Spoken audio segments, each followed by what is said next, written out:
ನಮಸ್ಕಾರ. ವನಜಾ ಮಲ್ನಾಡ್ ಬಂದಾಯಿತು, ಹೊಸ ವಿಡಿಯೋ ತಂದಾಯಿತು. ಬನ್ನಿ ಇವತ್ತು ಜಯಲಲಿತಾ ಸೀರಿಯಲ್ಲು ಹೇಗೆ ಮೂವ್ ಆಯಿತು ಮತ್ತು ಏನು ಸ್ಟೋರಿ ಇದೆ ನೋಡೋಣ ಬನ್ನಿ. ಇಲ್ಲಿ ಜಯಲಲಿತಾಗೆ ಪಾಪ ಲಲಿತಾಗೆ ಯಾವಾಗಲೂ ಅವಮಾನ ಮಾಡ್ತಲೇ ಇರ್ತಾಳೆ ಅವಳ ಅತ್ತೆ. ಆದರೆ ಅವಮಾನ ಮಾಡಿದ್ದು ಅಲ್ಲ ಅಂತೇಳ್ಬಿಟ್ಟು ಜೈ ಸ್ನೇಹಿತರನ್ನ ಕರೆಸಿ ಅವರಿಗೆಲ್ಲ ಊಟದ ವ್ಯವಸ್ಥೆ ಮಾಡಿ ಡ್ರಿಂಕ್ಸ್ ಎಲ್ಲ ಮಾಡಿ ಅವಳು ಸೊಸೆಗೆ ಅವಮಾನ ಮಾಡಬೇಕು ಅಂತಲೇ ಈ ಇಂಟೆನ್ಷನ್ನು ಅವಳದು. ಆದರೆ ಅಲ್ಲೇನಾಗುತ್ತೆ ಅಂತಂದರೆ ಜೈ ಬರ್ತಾನೆ, ಎಲ್ಲೋ ಹೊರಗಡೆ ಇರ್ತಾನೆ. ಇವಳೇ ಲಲಿತಾನೇ ಫೋನ್ ಮಾಡಿ ಕರಿತಾಳೆ, ನಿಮ್ಮ ಸ್ನೇಹಿತರೆಲ್ಲ ಬಂದಿದ್ದಾರೆ, ಅತ್ತೆ ಕರೆಸಿದ್ದಾರೆ ಬನ್ನಿ ಅಂತೇಳ್ಬಿಟ್ಟು ಎಲ್ಲ ಬಂದು ಭರ್ಜರಿ ಭೋಜನ ಊಟ ಎಲ್ಲ ಮಾಡಿ ಡ್ರಿಂಕ್ಸು ಲ್ಯಾನಲ್ಲಿ ಕೂತ್ಕೊಂಡು ಎಲ್ಲ ಮಾಡಿ ತುಂಬಾ ಬ್ಯೂಟಿಫುಲ್ಲಾಗಿದ್ದಾಳೆ. ಇವಳು ಯಾರು ಅಂತ ಕೇಳಿದ್ರೆ ಅವನು ಏನು ಹೇಳಬೇಕು, ನನ್ನ ಹೆಂಡ್ತಿ ಅಂತ ಹೇಳಲೇ ಇಲ್ಲ. ಅಲ್ಲಿ ನಮ್ಮನೆ ಕೆಲಸದವರೆಲ್ಲ ಹೀಗೆ ಅಂತ ಹೇಳ್ಬಿಡೋದಾ. ಪಾಪ ಅವಳಿಗೆ ಎಷ್ಟು ಅವಮಾನ ಆಗಬೇಕು, ಹೆಂಡ್ತಿ ಆದವಳಿಗೆ ತುಂಬ ಅವಮಾನ ಮಾಡಿಕೊಂಡು ಅವಳು ಭಾಳ ಯೋಚನೆ ಮಾಡಿ ಅಳ್ತಾ ಇರ್ತಾಳೆ. ಏನಾದ್ರೂ ಅವನು ಬೇರೆ ಎಣ್ಣೆ ಹಾಕಿರ್ತಾನಲ್ವ, ಅವನಿಗೇನು ಅರ್ಥನೂ ಆಗಲ್ಲ, ಗೊತ್ತೂ ಆಗಲ್ಲ. ಈ ಕಡೆ ಅತ್ತೆ ಸೊಸೆ ಇಬ್ಬರೂ ಕದ್ದು ನೋಡ್ತಾ ಇರ್ತಾರೆ ಅವಳಿಗೆ ಅವಮಾನ ಆಗೋದನ್ನು. ಅದನ್ನು ಅವಳಿಗೂ ತುಂಬಾ ಬೇಜಾರಾಗುತ್ತೆ, ಸಹಿಸ್ಕೊಳ್ಳೋಕ್ಕೆ ಆಗಲ್ಲ. ಆಮೇಲೆ ಏನಾಗುತ್ತೆ ಅಂದರೆ ತುಂಬಾ ಬಿಕ್ಕಿ ಬಿಕ್ಕಿ ಅಳ್ತಿರ್ತಾಳೆ. ನಾನಿದ್ದು ಏನು ಪ್ರಯೋಜನ, ನನಗೆ ಜೈ ಗಂಡ ಅಂದ್ಕೊಂಡು ಅವನನ್ನೇ ಪೂಜಿಸ್ತಾ ಬಂದೆ, ಆದರೂ ನನಗೆ ಈ ರೀತಿ ಹೇಳ್ಬಿಟ್ನಲ್ಲ ಅಂತ ಅವಳಿಗೆ ಭಾಳ ಬೇಜಾರಾಗುತ್ತೆ. ಆ ಬೇಜಾರದಲ್ಲೂ ತುಂಬಾ ತಲೆ ಕೆಡಿಸ್ಕೊಂಡಿರ್ತಾಳೆ.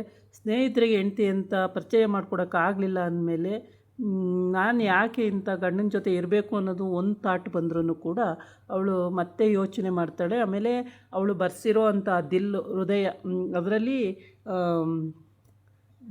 ಬರ್ಸ್ಕೊಂಡಿರ್ತಾಳೆ. ಅವಳ ಹೆಸರು ಲಲಿತಾ ಮತ್ತು ಜಯರಾಮ್ ಅಂತ ಬರ್ಸ್ಕೊಂಡಿರ್ತಾಳೆ. ಅದನ್ನು ತರಿಸ್ಬಿಟ್ಟು ಸೊಸೆ ಹತ್ರ ಹೇಳಿ ಅತ್ತೆ ಅದನ್ನು ತರಿಸಿ ಇನ್ನೊಬ್ಳು ಸೊಸೆ ಹತ್ರ ತರಿಸ್ಬಿಟ್ಟು ಅದನ್ನು ತೊಗೊಂಡೋಗಿ ಬೆಂಕಿಗೆ ಹಾಕೋಕ್ಕೆ ಹೋಗ್ತಾಳೆ. ಇದೇನು ಇಟ್ಕೊಂಡು ಏನು ಮಾಡ್ತೀಯಾ, ಇದನ್ನು ಬೆಂಕಿಗೆ ಹಾಕು, ಅವ್ನು ನಿನ್ನ ಬಿಟ್ಟಾಕಾಯಿತು, ನಿನ್ನನ್ನು ಅವ್ರ ಸ್ನೇಹಿತರ ಎದುರುಗಡೆನೇ ಹೆಂಡ್ತಿ ಅಂತ ಹೇಳಲಿಲ್ಲ, ನೀನಿದ್ದೇನು ಪ್ರಯೋಜನ ಅಂತ ಅತ್ತೆ ಟೀಸ್ ಮಾಡೋದು, ವ್ಯಂಗ್ಯವಾಗಿ ಮಾತಾಡೋದು, ಬಟ್ ಎಲ್ಲ ಮಾಡ್ತಾಳೆ. ಆದರೆ ಅವಳಿಗೆ ತುಂಬಾ ಅಳು ಬರುತ್ತೆ. ಹೆಂಗೆ ತಡ್ಕೋಬೇಕು ಅಂತ ಗೊತ್ತಾಗಲ್ಲ.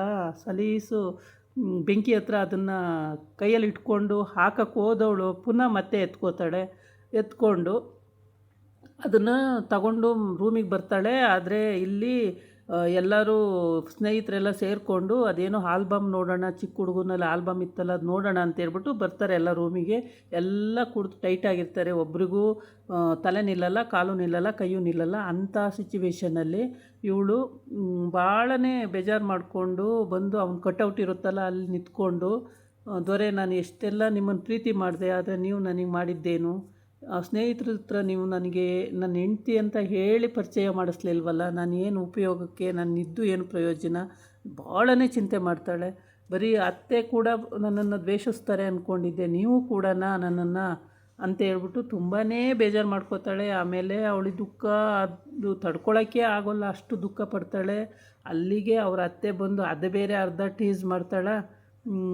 ಇದನ್ನೇ ಕಾಯ್ತಾ ಇರ್ತಾಳೆ, ಈ ಸಿಚುವೇಶನ್ನೇ ಕಾಯ್ಕೊಂಡಿದ್ದಂಗಿದ್ದು ಅಲ್ಲಿಗೆ ಬಂದುಬಿಟ್ಟು ಅತ್ತೆ ನಿನ್ನ ಯೋಗ್ಯತೆ ಇಷ್ಟೇ ಬಿಡು, ಇನ್ನೇನು ನಿನಗೇನು ಉಪಯೋಗಕ್ಕೂ ಇಲ್ಲ, ಏನಿಲ್ಲ, ನಿನ್ನದು ಮುಗೀತು, ನೀನು ಸುಮ್ಮನೆ ಹೋಗ್ಬಿಡು,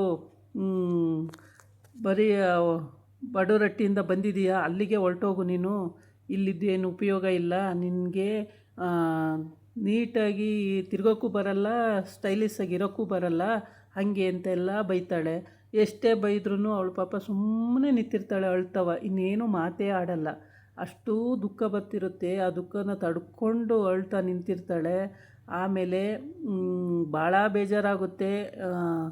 ಇವಳು ಎರಡನೇ ಸೊಸೆ ತಂದುಬಿಟ್ಟು ಫಸ್ಟ್ನೇ ಸೊಸೆ ತಂದುಬಿಟ್ಟು ಕೊಟ್ಬಿಡ್ತಾಳೆ. ಅದನ್ನು ಕೊಟ್ಟು ಈಗ ನೋಡು ಹೆಂಗೆ ಅವಳನ್ನು ಇನ್ನೂ ಹೊಟ್ಟೆ ಉರಿಸ್ತೀನಿ, ಇನ್ನೂ ಅಳಿಸ್ತೀನಿ ನೋಡು ಅಂತೇಳ್ಬಿಟ್ಟು ಅವ್ರ ಅತ್ತೆ ಅಲ್ಲಿಗೆ ಬಂದು ಆ ದಿಲ್ಲನ್ನು ಕೊಟ್ಟು ಅದು ಬೇರೆ ಅರ್ಧ ರಾಮಾಯಣ ಮಾಡಾಕ್ತಾಳೆ.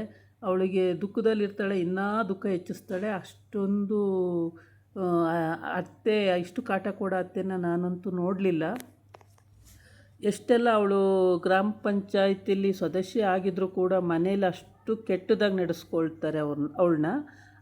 ಆದರೆ ಅವನು ಜೈ ಮಾತ್ರ ಒಂದು ಸ್ವಲ್ಪ ಇಷ್ಟಪಡ್ತಿದ್ದೆ, ಏನು ಮಾತಾಡ್ತಿರ್ಲಿಲ್ಲ. ಇವತ್ತು ಎಣ್ಣೆ ಹಾಕಿರೋದ್ರಿಂದ ಅವ್ನು ಹೆಂಗೆಂಗೋ ಮಾತಾಡಿ ನಮ್ಮ ಕೆಲಸದವರು ಹಿಂಗೇನೆ ಹಾಗೇನೆ ಅಂತೆಲ್ಲ ಹೇಳಿಬಿಟ್ಟ. ಅದು ಅವಳಿಗೆ ಭಾಳನೇ ನೋವಾಯಿತು ಮನಸ್ಸಿಗೆ. ಅದು ಅವಳು ಕ್ಷಮಿಸ್ತಾಳೋ ಅಥವಾ ಏನು ಹೇಳ್ತಾಳೋ ಗೊತ್ತಿಲ್ಲ. ಇವತ್ತಿನ ಈ ಸ್ಟೋರಿಲಿ ಇಷ್ಟು ಮುಂದುವರೆದಿದೆ. ಮಾವ ಕೂಡ ಇಲ್ಲ, ಮಾವ ರಾಜಕೀಯದಲ್ಲಿ ಹೊರಗಡೆ ಹೋಗಿದ್ದಾನೆ. ಅತ್ತಿಗೆ ಕೂಡ ಇಲ್ಲ, ಅತ್ತಿಗೆ ಎಲ್ಲೋ ಹೋಗಿದ್ದಾಳೆ. ಅತ್ತಿಗೆ ಇದ್ದಿದ್ರೆ ಪಾಪ ಇಷ್ಟ ಆಗೋಕ್ಕೆ ಬಿಡ್ತಿರ್ಲಿಲ್ಲ. ಇವಳಂತೂ ಅವಳ ಅತ್ತೆ ಏನು ಪರಮೇಶ್ವರಿ ಅಂತ ಕಟ್ಟಿರೋದಕ್ಕೂ ಆ ಹೆಸ್ರಿಗೂ ತಕ್ಕಾಗ ಆಡ್ತಾಳವಳು. ಯಾವಾಗ ನೋಡಿದ್ರೂ ಪಾಪ ಅವಳ ಮೇಲೆ ದ್ವೇಷ ಸಾಧಿಸ್ತಾನೆ ಇರ್ತಾಳೆ. ತಂದು ಕೊಡೋದು, ಅವಳಿಗೆ ಇರಿಟೇಷನ್ ಆಗೋಂಥ ವಿಷಯಗಳನ್ನೇ ಹೇಳಿ ಅವಳು ಹೊಟ್ಟೆ ಉರ್ಸೋದು. ಯಾವಾಗ ನೋಡಿದ್ರೂ ಇದೇ ಥರ ಮಾಡ್ತಿರ್ತಾಳೆ. ಯಾವಾಗಲೂ ಅಷ್ಟೇ, ಒಂದು ದಿವಸನೂ ಅವಳು ನೆಮ್ಮದಿಯಾಗಿರೋಕ್ಕೆ ಬಿಡಲ್ಲ. ಎಲ್ಲ ಟೈಮಲ್ಲೂ ಹೊಟ್ಟೆ ಉರ್ಸೋದು, ಬೈಯೋದು, ಮಾಡೋದು ಹೀಗೇ.